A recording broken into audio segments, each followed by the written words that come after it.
Hi friends, இந்த வீடியோவில் என்ன பார்க்குறீங்க அப்படின்னா, போகி ஸ்பெஷல் கம்பு மாவு ரொட்டி.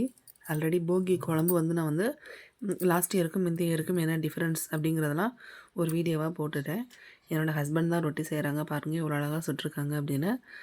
நான் குட்டி பையனை கொஞ்சம் பார்த்துக்கிட்டு இருந்தேன், அதுக்குள்ளே அவங்க வந்து செய்ய ஆரம்பிச்சிட்டாங்க. ஸோ நான் ஃபாஸ்ட்டாக போயிட்டு கொஞ்சம் வீடியோ எடுத்தேன்.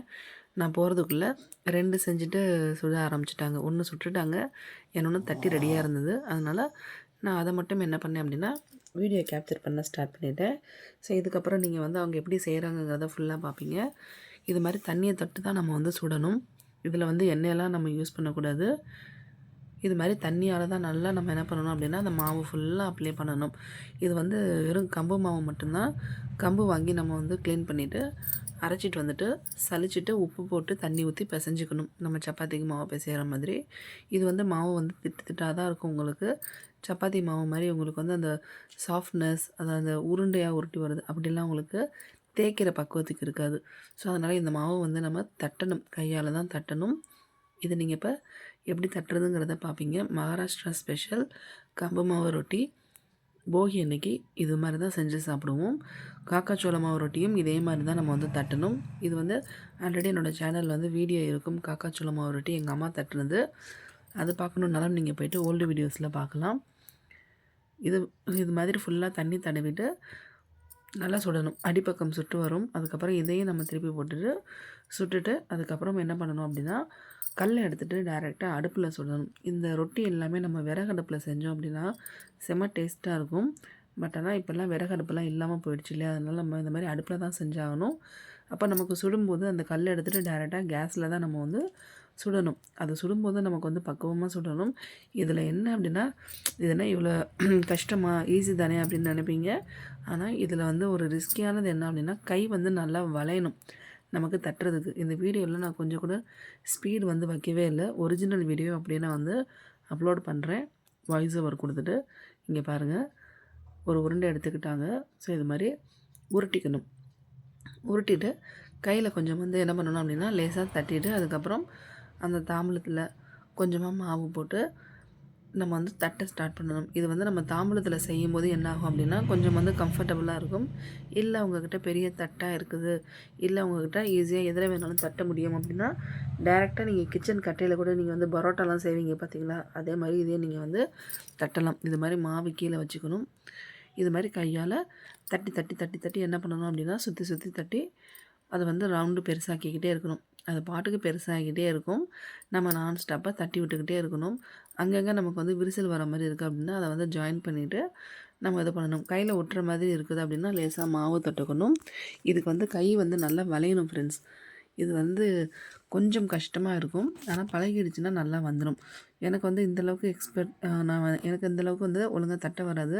ஏதோ சின்ன பிள்ளை தட்டுவாங்க இல்லையா, அது மாதிரி எனக்கு வரும், அவ்வளோதான். பட் ஆனால் என்னோடய ஹஸ்பண்டுக்கு நல்ல எக்ஸ்பீரியன்ஸ் இதில், அதனால் நல்லாவே தட்டுவாங்க. ஸோ கம்பு மாவில் இப்போ எள்ளு வந்து கொஞ்சம் தட்டிட்டு எள்ளு வந்து மேலே வந்து தூவி விட்டு அதுக்கப்புறம் தட்டணும். போகி அன்னைக்கு இப்படி தான் அந்த குழம்புக்கு காம்பினேஷனாக கம்பு மாவில் ரொட்டி தட்டணும். அந்த ரொட்டியில் எள்ளு வந்து ஸ்ப்ரெட் பண்ணி நம்ம வந்து நல்லா ரொட்டி தட்டணும். நமக்கு எவ்வளோ பெருசாக வேணுமோ அந்த அளவுக்கு நம்ம வந்து பெருசாக தட்டிக்கலாம். இதில் இதுதான் வந்து நமக்கு சீக்ரெட்டே. எள்ளு வந்து நீங்கள் வெள்ளை எள்ளு, கருப்பு எள்ளு உங்களுக்கு எது வேணுமோ போட்டுக்கோங்க. பட் ஆனால் மோஸ்ட்லி வந்து என்ன அப்படின்னா கருப்பு எள்ளு தான் உடம்புக்கு நல்லது. நீங்கள் மசாலாவுக்கு வெள்ளை எள்ளு கூட சேர்த்துக்கலாம், இல்லை கருப்பு எள்ளு எப்படி வேணாலும் சேர்த்துக்கலாம். ஸோ அதை நீங்கள் பார்த்துக்கோங்க. உங்கள்கிட்ட எது இருக்குதோ அந்த எள்ளை வேணால் நீங்கள் சேர்த்துக்கோங்க. ஸோ ட்ரெடிஷ்னலாக பார்த்தீங்கன்னா மகாராஷ்டிராவில் இது மாதிரி தான் செஞ்சு சாப்பிடுவாங்க. போகி அன்றைக்கி கம்பல்சரி எல்லாருடைய வீட்லேயுமே இந்த குழம்பும் இந்த ரொட்டியும் தான் இருக்கும். ரொம்ப டேஸ்ட்டு நல்லாயிருக்கும். சாப்பிட்டுக்கிட்டே இருக்க தோணும். நீங்கள் வந்து நம்ப மாட்டீங்க, ஒரு தடவை செஞ்சு சாப்பிட்டா தான் உங்களுக்கே தோணும். இது வந்து என்ன அப்படின்னா ப்ரெக்னென்ட் லேடிஸ் வந்து அதிகமாக சாப்பிட மாட்டாங்க. ஏன்னா கம்பு மாவு கொஞ்சம் ஹீட்டு அப்படிங்கிறதுனால இங்கே வந்து மகாராஷ்டிராவில் யாராவது ப்ரெக்னெண்ட்டாக இருக்காங்க அப்படின்னா அவங்களுக்கு வந்து இதை அவாய்ட் பண்ணிடுவாங்க. எள்ளு ஆல்ரெடி நம்ம சாப்பிட மாட்டோம் ப்ரெக்னென்ட் டைமிங்கில். இல்லைன்னா பேபி சான்ஸ் எடுக்கிறவங்க எள்ளு வந்து அவாய்ட் பண்ணி ஆகணும். ஸோ அதனால் இங்கே வந்து மகாராஷ்டிராவில் பார்த்திங்க அப்படின்னா யாராவது ப்ரெக்னெண்ட்டாக இருக்காங்க, இல்லை ப்ரெக்னன்சிக்கு ட்ரை பண்ணுறாங்க அப்படின்னா இதை வந்து லிமிட்டாக சாப்பிடுவாங்க. அதுவும் எள்ளு இல்லாமல் சும்மா அந்த ரொட்டி மட்டும் சின்னதாக, இல்லைன்னா ஒரு ரொட்டியில் பாதி ரொட்டி டேஸ்ட்டுக்கு மட்டும் சாப்பிடுவாங்க. வயிறு நிரம்ப சாப்பிட மாட்டாங்க. ஸோ இதெல்லாம் தெரிஞ்சுக்கோங்க.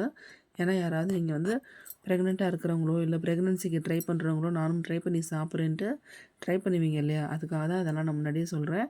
ஸோ அது மாதிரி சுட்டதுக்கப்புறம் பாருங்கள், முதல்ல தண்ணி தடவினாங்க இல்லையா, அந்த ரொட்டி தான். ஸோ இங்கே பாருங்கள், எள்ளு இருக்க பக்கம் அடுப்பில் வச்சு நல்லா சுடுறாங்க. தோசை கரண்டி, நம்ம வந்து கம்ஃபர்டபுளுக்கு தோசை கரண்டி எடுத்துக்கலாம். பழகுனவங்க கையாலேயே திருப்பி போட்டு எடுத்துப்பாங்க. ஸோ சுட்டுருச்சான்னு பார்க்குறாங்க. எவ்வளோ உப்பெல்லாம் வருது பார்த்தீங்களா? ஸோ இதில் இதுதான் சீக்ரெட்டே உங்களுக்கு. நம்ம கை பக்குவம் தான் இதில் மெயினு. விரிசல் இல்லாமல் அழகாக ரவுண்டாக எவ்வளோ சூப்பராக வந்திருக்கு பாருங்கள். சான்ஸே இல்லை. லேடிஸ் கூட ஒரு சிலருக்கு ஒழுங்காக ரொட்டி வராது.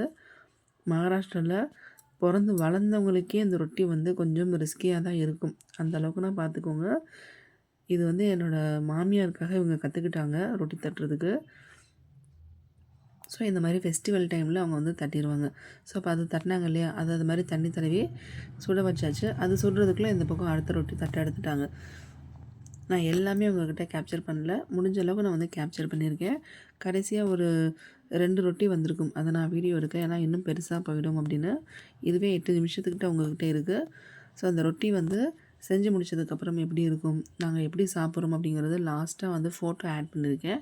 நான் ஷார்ட்ஸ்லேயும் போட்டிருக்கேன். போகி அன்னைக்கு ஷார்ட்ஸ் போய் பார்த்தீங்கன்னாலும் தெரியும். இதே மாதிரி தட்டணும் ஃப்ரெண்ட்ஸ். அந்த கை பாருங்கள். அதனால தான் நான் ஸ்பீடு வந்து அதிகமாகவும் வைக்கல, கம்மியாகவும் வைக்கல. ஒரிஜினல் வீடியோ இது பண்ணுறேன். ஸோ அந்த எள்ளு வந்து எவ்வளோ அழகாக ஸ்ப்ரெட் பண்ணுறாங்க பாருங்கள். இதுவும் வந்து ட்ரெடிஷ்னல் தான். எள்ளு கம்பல்சரியாக அன்றைக்கி இருக்கணும் அந்த ரொட்டியில். மற்ற நாட்கள் இந்த ரொட்டி வந்து செஞ்சு சாப்பிட்றோமோ இல்லையோ, போகி அன்னைக்கு கம்பல்சரி இந்த ரொட்டி வந்து செஞ்சு சாப்பிட்ணும். அன்றைக்கி வந்து நம்ம வீட்டில் வந்து சப்பாத்தியோ இல்லை வேறு எதுவுமே நம்ம வந்து செய்யக்கூடாது. போகி அன்னைக்கு இந்த ஃபுட்டு மட்டும்தான் வீட்டில் வந்து ரெடி பண்ணணும் அப்படின்னு சொல்லி ஒரு ஐதீகமே இருக்குது இங்கே. நம்ம சொல்லுவோம் இல்லையா, சாஸ்திரங்கள் சம்பிரதாயங்கள் அப்படின்னு சொல்லிட்டு. ஸோ போகி அன்னைக்கு மகாராஷ்டிராவில் இதுதான் சாப்பாடு. இதுக்கு வந்து சைட் டிஷ்க்கு நம்ம வெங்காயம் கடிச்சிக்கலாம். பச்சை வெங்காயம் இல்லைன்னா நம்ம நார்மலாக இருக்கக்கூடிய வெங்காயம் அதெல்லாம் எடுத்துக்கலாம். ரொம்ப நல்லாயிருக்கும். ஸோ இது மாதிரி நீங்களும் கண்டிப்பாக ட்ரை பண்ணுங்கள். கம்பு மாவில் நீங்கள்லாம் தோசை, இட்லி, அடை என்னென்னமோ செஞ்சு சாப்பிடுவீங்க. இந்த ரொட்டி நீங்கள் ஒன்ஸ் ட்ரை பண்ணி பாருங்கள். உடம்புக்கு ரொம்ப ரொம்ப நல்லது. அந்த தட்டுறது வந்து எவ்வளோ அழகாக தட்டுறாங்க பாருங்கள். மைன்யூட்டாக வாட்ச் பண்ணி பாருங்கள். அதுதான் அதில் வந்து மெயினே உங்களுக்கு. ஸோ சுடு தண்ணியெலாம் ஊற்றி மாவு பிசையக்கூடாது. பச்சை தண்ணி தான் ஊற்றி பிசையணும். மாவு வந்து நமக்கு ஃப்ரெஷ்ஷாக அரைச்சிட்டு வந்த மாவு அப்படிங்கிறதுனால சூப்பராக வருது. இதுவே பழைய மாவாக இருந்துச்சு அப்படின்னா நீங்கள் சுடு தண்ணி வச்சு தான் நீங்கள் மாவு பிசையணும் ஃப்ரெண்ட்ஸ். அதையும் தெரிஞ்சுக்கோங்க. இது அப்போவே வாங்கிட்டு வந்து அரைச்சி செஞ்ச மாவு. அதனால் வந்து நல்லா சூப்பராக வந்தது. கொஞ்சம் பழைய மாவாக இருந்தது அப்படின்னா ரொட்டி தட்டுறதுக்கு கொஞ்சம் சிரமமாக இருக்கும். ஸோ இது மாதிரி 2 பக்கமும் சுட்டு எடுத்ததுக்கப்புறம் அந்த எள் இருக்க பக்கத்தை அடுப்பில் வச்சு நம்ம வந்து டைரெக்டாக சுட்டு எடுக்கணும். இந்த ரெசிபி உங்களுக்கு பிடிச்சிருந்தா மறக்காமல் லைக் பண்ணுங்கள், ஷேர் பண்ணுங்கள், கமெண்ட் பண்ணுங்கள். சப்ஸ்கிரைப் பண்ணிவிட்டு பக்கத்தில் இருக்க பெல் பட்டனை ப்ரெஸ் பண்ணுங்கள். அப்போ தான் நான் போடுற வீடியோஸ் நீங்கள் உடனே பார்க்கலாம். ஸோ என்னால் எந்த அளவுக்கு கேப்சர் பண்ண முடியுமோ அந்த அளவுக்கு நான் கேப்சர் பண்ணியிருக்கேன்.